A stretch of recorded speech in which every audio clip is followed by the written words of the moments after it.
My name is John Paul Villardon from 1.1 BKED. Let's come with me because today it's your day. We're gonna interview the director of FIATLAX, the official publication of National Teachers College. Alright.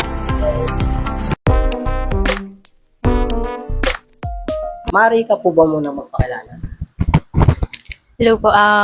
Ako si Reynalyn Villaluna, currently fourth year, Bachelor of Science in Psychology student, and I am the current General Creatives Director of FIATLAX, the official student-run publication of NTC. Okay, thank you.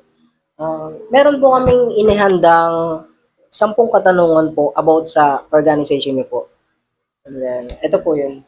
Yung unang question ko po is, how does FIATLAX choose the issues it writes and advocates about? So, ayan. First, I wanted to correct something. So, FIATLAX is not an organization, but it is the sole publication of NTC. So, what does FIATLAX do and how do we choose yung mga issues na sinusulat namin? So, the publication does not simply choose issues based sa popularity nila or even sa convenience. So, naghahanap kami ng mga storya na nag-challenge sa existing narratives and expose yung systems that shape our daily life. So, our process involves critical reflection on who is being represented and who is being silenced. And ayun, and we approach yung topics na yon with understanding that journalism is not and will never be neutral. So every choice of story na or story or article na pinapublish at ginagawa namin is a political and ethical act. So by choosing those issues that disrupt yung complacency natin, FIATLAX commits itself to produce work and articles that unsettles yung comfort and provoke social awareness ng mga readers namin. Thank you. Pangalawang tanong po is, sa paanong paraan nakakatulong ang FIATLAX sa pag-promote ng awareness sa social and environmental issues ng bansa?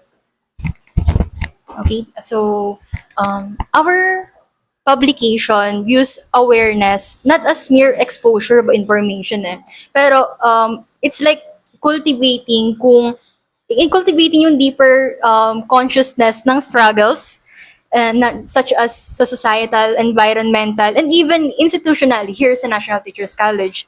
So through articles, creative outputs, and even photojournalisms. So by localizing those types of awareness or articles, na-encourage namin yung mga mambabasa namin to see themselves as part of the solution and not just a mere observer. Pangatlong tanong, do you think campus journalism is a form of advocacy or call to action? Yes, absolutely. So campus journalism is both an advocacy and a call to action because it advocates for the truth, justice, and even awareness while again, gaya na sabi ko kanina, while challenging complacency and silence. So hindi lang siya about sa pagsusulat, hindi lang siya about sa pag-edit, pag-graphics, and pagkukuha ng picture.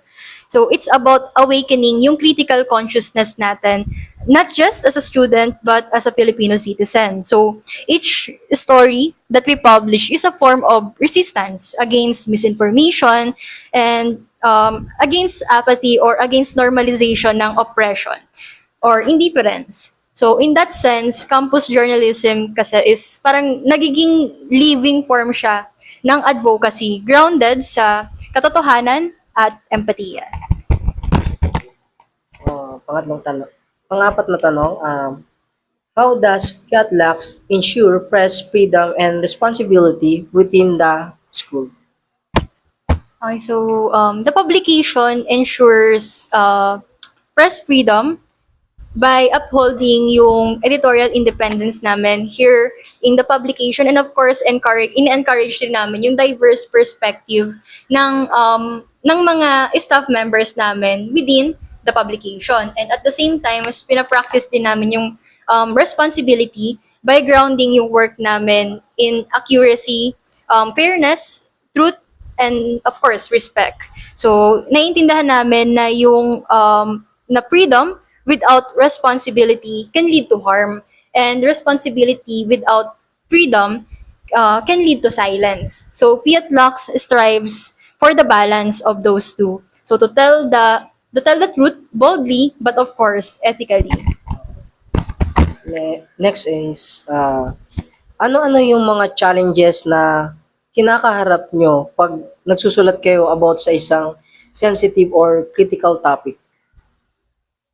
Okay, so some of the challenges na na-experience namin is parang naglalay siya sa sa pag-navigate ng institutional and cultural constraints na that often na parang madalas ine-expect natin na ang magiging katumbas lang is pananahimik or pagiging neutral.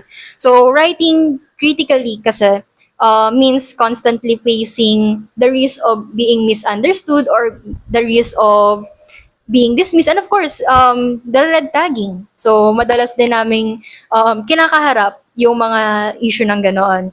And also there's also an internal struggle such as yung parang binabalance namin yung conviction sa pagiging compassionate.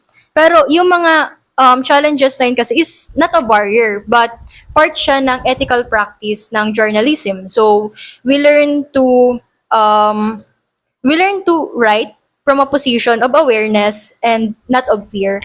So not of fear, but but of responsibility to those whose realities are often unspoken, yung mga taong walang boses. So we help them para kami yung magsilbing boses ng mga taong yun.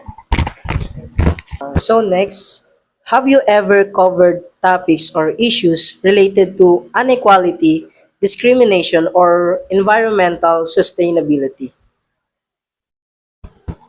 Okay, so we approach those topics not as isolated problems, but we connect those systems of oppression. We connect those systems as like oppression and neglect. So inequality. So for example na lang sa environmental degradation na sinabi ko kanina. So inequality and environmental degradation, for example, is nag-share ng same roots in exploitation and disregard sa human dignity natin. So, ini-aim namin to reveal yung mga structural connections na mga yon to move our audience or our readers to go to be empathetic and be aware sa sistema natin. So in doing so, nare-resist namin yung tendency ng journalism to sensationalize yung suffering, and instead we use storytelling as a form of social critic.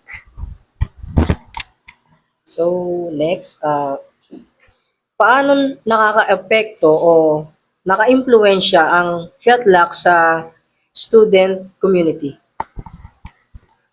Okay, so the publication influenced the student community by shaping the culture of discourse and critical awareness among the students. So it gives the students permission to think, question, and of course mag-express or ipahayag kung ano yung mga nararamdaman nila or naiisip nila.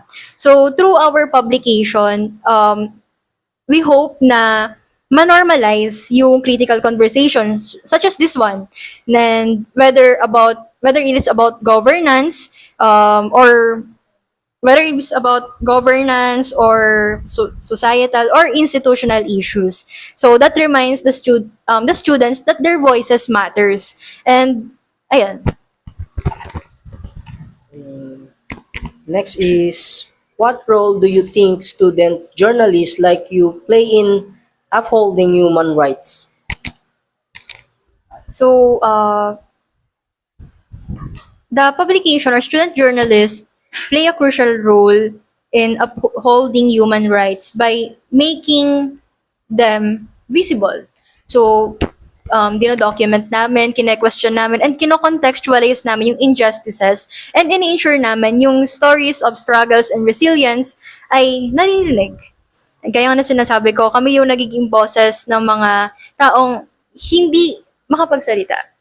And even within the academic institution, within the NTC, we act as watchdogs of transparency and fairness. And ayun, our work is rooted sa paniniwala na journalism, again, is not neutral and will never be neutral. So it must always side with the truth and nothing but the truth. So next, how does Fiat Lux balance freedom of expression and respect for others? So, Fiat Lux view expression and respect, respect not as opposing factors, but like, but it serves like an ethical tension that guide responsible journalism and storytelling. So, freedom of expression kasi is meaningless without empathy and respect, of course, because nagiging hollow siya and nasa-silence niya kung ano ba talaga yung katotohanan. So, Fiat Lux aims to balance the two by practicing by practicing reflexibility.